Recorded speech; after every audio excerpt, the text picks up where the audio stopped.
sabi ko sa inyo, sabi ko nga sa inyo mga kababayan eh.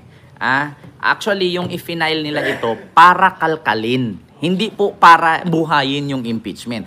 Yung naka-archive, na lilitisin, kung naalala ninyo sa Senado mga kababayan, di ba meron dapat kakalkalin ng Senado, yung mga bank account, di ba yung joint account ni Sara at ni Digong, yung confidential fund niya, kung paano niya ginamit, saan niya ginamit, sinong tumanggap, saan binili, magkano ang ginastos. Yun po ang ipinasang petisyon ngayon nitong Tindig Pilipinas mga kababayan, no? So walang iba kundi ito po mga kababayan, si Kiko Aquino D na apo ni Ninoy at ni Cory Aquino. So ito po mga kababayan, ito yung sunod. Ito, pakinggan ninyo Naku po.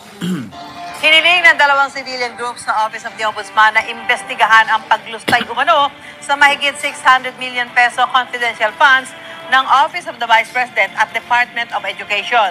Dati pang iginiit ni Vice President Sara Duterte na walang mali sa paggamit sa confidential funds ng mga opisinang hawak niya. Mayroon na balita si Salima Refran. Nako po. Dumulog sa Office of the Ombudsman ang grupong Akbayan at Koalisyong Tindig Pilipinas para imbestigahan ang kontrobersyal na paggamit ni Vice President Sara Duterte sa kanyang confidential at intelligence funds. Nananawagan po kami sa Ombudsman na seryosohin po yung mga kaso laban kay VP Sara Duterte. Imbestigahan yung articles of impeachment dahil hindi nga naganap yung inaasahan po nating trial sa Senado. Kasamang ilang miyembro ng Tindig Pilipinas sa citizen complaint. Kita nyo mga kababayan, yun po ay si Kiko Aquino D na apo ni Cory Aquino at ni Ninoy, no? Ito po, sweet basil po yung nasa likod ko, kaya iniingatan ko po yan mga kababayan kasi ang hirap po niyan patubuin at saka masarap yan sa mga ginagataan at saka piniprito, masarap yan. Kapag iprito mo yung dahon yan, ang sarap. Lalo pag sa salted, no? Yung salted chicken, salted pork, i-mix mo yan, na pritong yan, ang sarap yan. Salted, tapos i-ano mo sa dairy cream. So yun po yun mga kababayan, na ito nga apo ni Cory Aquino at ni Ninoy ay ito nga ang isa sa mga nagsulong, no, na imbestigahan nga ang impeachment, nasa 7 articles of impeachment ni Sara na yung confidential fund niya, kung paano ginamit, saan ginastos at sino ang gumastos. Yun po mga kababayan. Continue. Sa isa sa mga impeachment complaint noon laban sa bise sa Kamara. Na-endorso man ang articles of impeachment hanggang Senado. Di naman ito tumuloy sa pagdinig dahil sa puna ng Korte Suprema na nilabag nito ang utos ng konstitusyon na isang impeachment complaint lamang ang maaaring pagulungin laban sa isang tao sa loob ng isang taon. Sa Pebrero pa ng susunod na taon, maaaring sampahan ng impeachment complaint ang bise. Base sa decision ng Supreme Court, ang sinabi naman nila, hindi naman mali yung laman ng impeachment complaint, mali lang daw yung pamamaraan kung paano ito naiakyat. Ayon kay Ombudsman Jesus Crispin Remulla, pwede nilang magamit bilang basehan ang nilalaman ng impeachment complaint. Patay. We can use that information. It's a guide for us to evaluate issues properly. Babalitaan namin kayo kung ano naging aksyon ng aking opisina tungkol dito. Babalitaan. Hunyo ng irekomendado. Babalitaan daw kung ano ang naging aksyon at naging paggalaw ng ombudsman. Naku po mga kababayan. Naku po Inday Sara. Diyos ko po naman. Naku, sana nakatulog ka pa. Sana hindi sasakit ang ulo mo niyan. At eto na, bukod dyan mga kababayan, galit na galit si Harry Roque kay Kiko Aquino D, yung apo ni Ninoy at ni Cory. Galit na galit siya. Pakinggan ninyo Ito bang planeta nakatira? Iho, gumising ka na sa katotohanan. Hindi ibig sabihin na makakakuha kayo ng 24 billion para sa Hacienda Luisita, isang lupain na nakuha nyo naman dahil pinautang nyo sa mga magsasaka, trinimata nyo, at yung pera pinautang nyo, igadong naman sa Revolusyon ng Pilipinas. Galit na galit si Harry Roque mga kababayan kay Kiko Aquino D. Inungkat niya ang baho ng mga Aquino. Nako po, dahil nagsampa nga ng kaso si Kiko Aquino D laban dito sa confidential fund ni Sara kung saan ginamit. Galit na galit si Harry Roque. Diyos ko mga kababayan, pakinggan ninyo Pakinggan ninyo. Eh ikaw ngayon, mas gugustuhin mo pang maging Marcos. Ang mensahe ko po, hindi lang kay Kiko, sa lahat ng dilawan. Bakit niyo kinakalimutan na sa mulak-mula, ang Tatay Digo ay sumuporta kay Tita Cory. At ngayon, pinalit niyo pa ang Marcos kesa kay Tatay Digo na Napakasinungaling talaga ni Harry Roque. Simula't simula daw, sumuporta daw si Digong kay Tita Cory. Baka nakalimutan mo anong sabi ni Digong. Noong 2016, wala po siyang binigkas doon na Cory Aquino. Wala po siyang binigkas doon na Ninoy Aquino. Ang binigkas niya, pinakamagaling na naging presidente sa Pilipinas, si Marcos. Ginamit niya si Apo Lakay doon. At kung sumuporta man,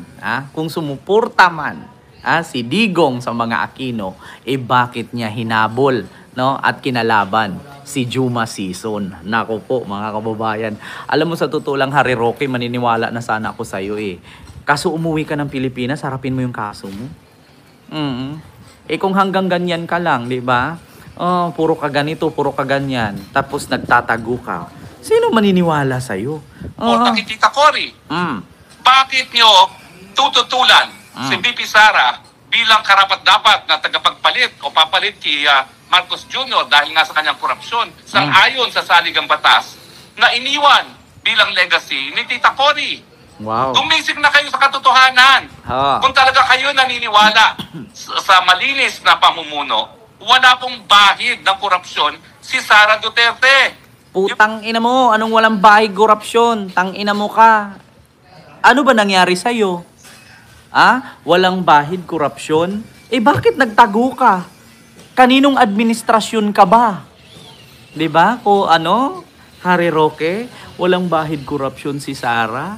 Putang ina. Bakit ka nasa Netherlands nagtatago ngayon? Bakit hindi ka nakakauwi-uwi? Putang inang yan. Confidential funds po, binigyan na tayo ng isang pinaggamitan. Yung korupsyon ni Zaldico sa pagsusupply ng mga laptop sa DepEd. Yan. Ang confidential fund daw ni Sara ay ginamit doon sa pag-imbestiga sa korupsyon ni Zaldico sa mga laptop sa DepEd. Ngayon, ang tanong, mga kababayan, bakit hindi yan nirabas ni Sara noon? Bakit ngayon pa lang niya sinasabi na naimbestigahan na ni PBBM at naumpisahan na si Zaldico ay hindi na makauwi? Diyos ko, sinong papaniwalain ninyo na ang confidential fund ay ginamit ni Sara sa pag-imbestiga kay Zaldico? Diyos mio, Marimar. Continue. Isa sa mga bagay na ginamitan ng intelligence funds. Bakit hindi naman masiwalat kung paano ginastos ang confidential fund? Kiko, pinag-aral ka naman ng iyong mga magulang. Ano ba ibig sabihin ng confidential? Ang confidential ba sinisiwalat sa publiko? Di ba ang confidential hindi sinisiwalat, kaya nga confidential ang tawag? Mahiya ka naman sa lolo mong Ninoy at saka sa lola mong Cory kung hindi ka nakakaintindi sa confidential, as in private, as in not for public disclosure. Ito In behalf of Kiko Aquino, di ako na lang sasagot. Sige, ganito yan ganito yan. Confidential. Salitang confidential, naintindihan namin ang salitang confidential. Confidential nga bawal buliklatin, bawal ungkatin, bawal i-publicize kasi nga confidential. Ang tanong, pera po ng gobyerno yan. Kahit nga singkong duling, ay kailangan transparent ka.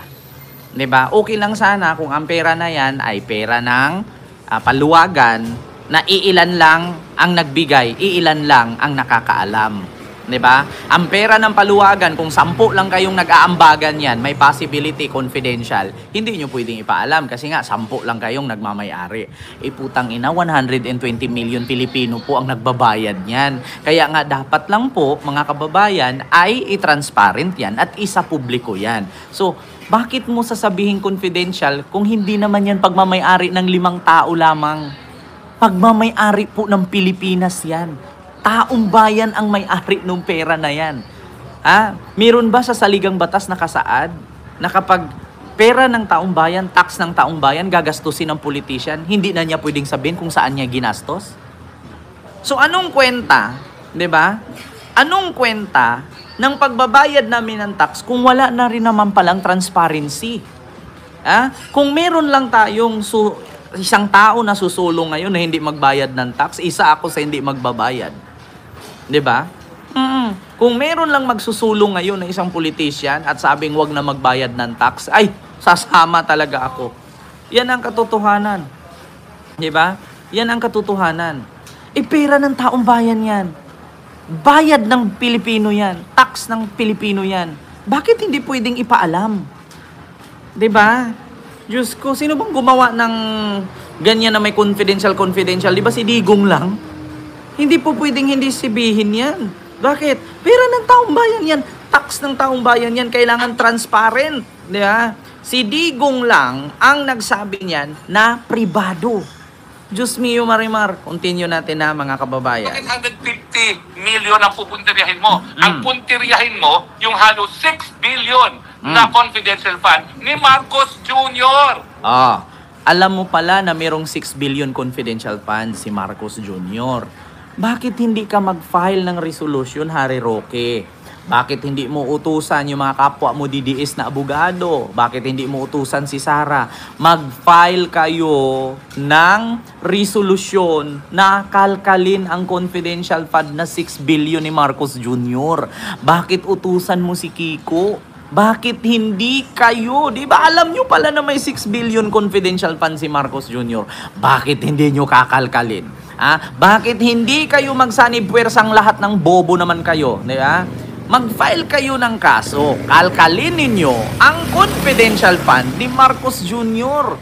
Bakit iuutos nyo kay Kiko? Iiba naman yung pinaglalaban ni Kiko Aquino D. Ang pinaglalaban ni Kiko yung confidential fund ni Sara. Kung alam pala ninyo na may confidential fund si Marcos at kagimbal-gimbal at hindi katiwa-tiwala ang kanyang paggamit sa 6 billion confidential fund, mag-file kayo ng reklamo. Diba? Simple lang naman. Hindi kayong puro kay putak ng putak na bangag si Marcos, adik si Marcos. Mag-file kayo ng kaso sa ombudsman. Idemanda nyo si Marcos. Diba? Mag-file din kayo kung ano yung ginawa ni Kiko. Hindi yung uutusan nyo yung ibang tao. Bakit hindi nyo kaya? Uy, maraming salamat po, GM7 Walien 52. No? Walien 52. Ayan, sa yung super sticker. Thank you so much. 'Di ba? Mag-file kayo ng kaso. Napakasimple lang yan eh. Kung kapansin-pansin man at kahinahinala ang confidential fund ni Marcos Jr., i-file nyo sa ombudsman, sa Supreme Court. Mag-file kayo ng impeachment. Ipa-impeach nyo din. 'Di ba? Maraming salamat po, GM. 'Di ba? Hindi yung uutos kayo sa ibang tao, bakit hindi nyo kaya? 'Di ba? Hindi nyo kasi Kiko, kaya. ang pumatay sa lolo mong Ninoy, si Marcos Sr. Ayan na, Kiko, ang pumatay sa lulumong si Ninoy, si Marcos Sr. Samantala, nung kasama si Roque sa Integrated Bar of the Philippines at sa PAO, ang sabi nila, hindi daw si Marcos ang pumatay, kundi ang kamag-anak ni Ninoy ang pumatay. Di ba? Kita nyo yan? Anong sabi ni Attorney Priscilla Acosta ng PAO Chief? Di ba? Ang sabi niya, napatunayan po namin at nasa batas po yan na hindi po si Apo Lakay ang nagpapatay kay Ninoy, kundi si Lagman ang nagpapatay. Lagman ba? Ang apelyido nun? Mga kababayan, yung sabi ni Priscilla Acosta. Nako, Roque, pwede kong ribatan yung sinasabi mo. Wait lang. Hanapin natin dito. Acosta. Ito makikita naman dito. Ito, mga kababayan. Dahil base po sa pag-aaral, hindi po po pala si Lagban. sundalo ang pumarin. Kaya sa ating bayaning si Benigno Ninoy Galman, Aquino, si Galman. Senator, kundi si Galman talaga. Dahil ang tama po ni Galman ay sa likod ng taenga at hindi sa batok. Akala ko po nung araw sa batok. Dito po pala, at salamat sa Sandigang Bayan, ipinahiram lang sa amin lahat ang ebidensya. Ngayon, ay nung i-reopen ng Supreme Court, sabi noon, forgotten evidence, nirespeto po namin yon. Ang ginawa po namin, ipinadala namin sa palasyo ang forensic report, 144 pages, at nakumbinsi po ang palasyo na magbigay ng clemency. Ang sabi po ng pamilya Aquino, kailangan humingi sila ng tawad. Isa lang ang humingi ng tawad, si Pastor Sergeant Pablo Martinez, kasi ang na-conditional pardon. At iba po, commutation of sentence. So, dahil talagang kahit patayin daw sila, hindi sila aamin, dahil hindi naman sila pumatay kay Ninoy. So dito po napagtanto namin lahat na wala palang kasalanan ang matanda, ang dating Pangulo Ferdinand Marcos Sr.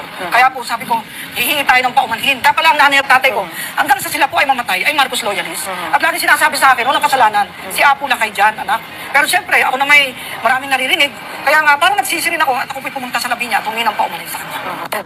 Kita mo? Kita mo, Harry Roque? Oh, yung sabi mo, yung lolo mo, ang pumatay ay si Marcos Sr. Ayan ka na naman, Harry Roque. Another kaso na naman yan. Si Galman. Si Galman ang pumatay. 'Di ba? Si Galman. Yun po ang pumatay. Hindi po si Marcos Sr. Hindi po ang mga military at kasundaluhan ang pumatay kay Ninoy, kundi si Galman, Rolando Galman. Yan ang sinabi ni Priscilla Acosta. Si Priscilla Acosta. Yan po ang PAO Chief, no? Or Public Attorney's Office. Naku po. Rolando Galman. Yan po ang pumatay. Kaya yung sabi ni Harry Roque ngayon, mga kababayan, na kasinungalingan, kabaklaan, kawatan, pugante, walang katotohanan. Ako po, ayan. Continue natin, mga kababayan. Marcos Jr. Kiko, ang pumatay sa lolo mong Ninoy, si Marcos Sr. Huwag kang kumampi sa mga Marcoses. Pinatay niya ang lolo mo. Ano ka ba? Gumising ka naman. Huwag ka magpabulag sa 24 billion na alam ko, malaki ang party mo. Dahil ikaw ay heredero. Unahin mo muna naman yung kasaysayan, hindi lang ng pamilya mo, kung hindi ng Pilipinas. Magnanakaw ang mga Marcos. Mamamatay tao ang mga Marcos. Nagtotorture ang mga Marcos. Nagdedesperasido ang mga Marcos. Magnanakaw ang mga Marcos? Bakit ikaw ang tumakbo ngayon sa Netherlands at hindi umuwi? Sige nga. Kung ang mga Marcos ang magnanakaw, bakit hindi mo masabi, Roque, saan galing ang pera mo na ipinasok na 160 million sa bank account mo na wala ka namang negosyo? Hiningi nga yan sa Kongreso na ipaliwanag mo na may kumpletong dokumento na merong kang negosyo, merong kang pinaghanap buhayan, bakit nagkaroon ka ng 160 million sa bangko mo at joint account doon sa jowa mo, sa jowa mo na sino yung jowa niya? Si ano? Pangalan nung jowa niya na maganda ang katawan, di ba? Kalimutan ko yung pangalan nun, mga kababayan. Di ba? Diyos ko, kung ang mga Marcos ang magnanakaw, ba't ikaw ang nagtatago? Diba? Ayun, maraming salamat po, Ma'am Evangeline, sa yung super sticker. Thank you so much po. Diba? Diyos ko, mga Marcos daw, mga torturer, mga magnanakaw, mga mamamatay tao. Diba? Yung jowa mo ngang si Ed Kaluwag. Diba? Nako, Diyos, si De La Serna, si AR ba yun? Diyos mio, Marimar. Binibenta ng mga Marcos ang Pilipinas sa mga dayuhan. Kapalit ang suporta ng mga dayuhan. Dahilan binibenta daw ng mga Marcos ang Pilipinas sa mga dayuhan. Putang ina mo, Harry Roque. Ang West Philippine Sea, anong nangyari? Sino ang nagbenta? Kaya nga galit na galit ang mga DDS na ipinaglaban ni PBBM ang West Philippine Sea at hinahayaan na lang ni Digong ang China ang tawag doon, mag-asikaso ng West Philippine Sea. Ayan na, sabi niya, binenta daw ng mga Marcos ang Pilipinas para sa dayuhan. Ito na naman. Ito, babarahin na naman kita. Sabi mo, ang pumatay si Senyor. Sabi ng PAO Chief, hindi si Marcos Sr. ang pumatay kay Ninoy. Ngayon, ito na naman. Mga Marcos daw ang nagbenta ng Pilipinas. Ito na naman. Digong, ayan, hayaan nyo ang West Philippine Sea. Nako po, eto pakinggan mo. Sino ang nagbenta? Kayong mga Pilipino nakikinig ngayon, boundary lang, tubig lang naman, hayaan mo yan. Insist on Philippines, West Philippine Sea. Karami ng dagat natin, ibigay na lang. Sige, iyon na yan. Ayan na. Nakiusap din umano si Duterte. Kita nyo? Kayong mga Pilipinong nakinig ngayon, Boundary lang ng dagat yan. Karami-rami ng dagat natin. Ipagbigay nyo na lang yan. O ngayon, Harry Roque, ayan na, lahat ng sinasabi mo, nababara ka eh. Tanga-tanga ka kasi, bakla ka, laki-laki na ulo mo. Kinain ng taba ang utak mo, Roque. Sinakop na ng kolesterol yung ugat ng utak mo. Ang pumatay daw kay Ninoy si Marcos Sr. Samantalang sabi ni Presida Acosta ng PAO Chief, hindi si Marcos ang pumatay, kundi si Galman. Diba? Tapos ngayon ang sabi mo, mga Marcos ang nagbenta ng Pilipinas sa dayuhan. Si Digong anong sabi? Kayong mga Pilipino nakikinig na yon. Boundary lang, tubig lang naman, hayaan mo yan. Insist on Philippines previous frequency. Karami ng dagat natin, di ibigay na. Diba? Karami ng dagat natin. Ano na, Harry Roque? Putang ina, napakasinungaling mo. Ewan ko ba bakit may mga DDS pang naniniwala yung putang inang mataba na yan. Diba? Kita ninyo. Ay, Diyos mio, Marimar. Continue natin, continue. Bakit tayo ngayon ay nasa kuko ng digmaan dahil kinaladkad na naman tayo ng isang Marcos sa isang gera na wala naman tayong kinalaman. Diba? Kita nyo yan? Kinaladkad daw tayo sa isang gera ng isang Marcos. Diba? Grabe, sa totoo lang mga kababayan, yung mind conditioning ni Digong. Ganun siya. Ganun siya mga kababayan. Na makipag-manipulate, di ba?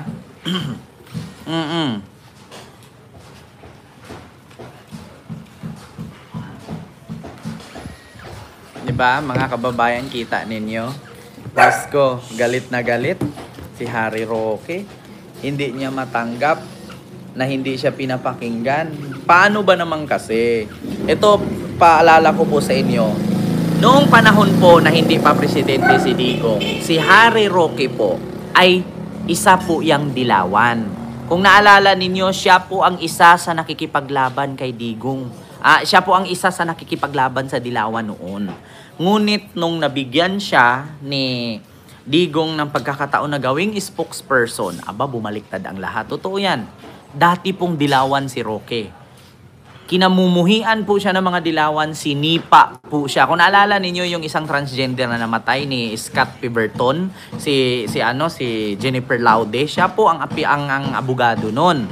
Ngayon mga kababayan, nung nabigyan siya ng pagkakataon nung kinuha siya ni Salvador Panelo bilang spokesperson ni Digong, nakalimutan na niya ang lahat. Naging DDS na siya. Tapos ngayon magpakadilawan ka ulit, wala na Harry Roque. Linlangin mo yung lelong mo. Kailangan mo kasing kumita ng malaki dyan. Yeah? Kailangan mo bumakbak. Bakit? Mahal ang upa ng kwarto dyan. Mahal ang pamumuhay sa Netherlands. Kailangan mo mag-vlog ng mag-vlog, manira ng manira, Harry Roque, para masustain ang kita mo dyan. Magkano kaya ang ambag mo dyan kada buwan sa tinitirhan mo? 'Di ba? Yun ang atupagin mo. Alam ng tao yan, Harry Roque. 'Di ba? Kita nyo yan. Diyos mio.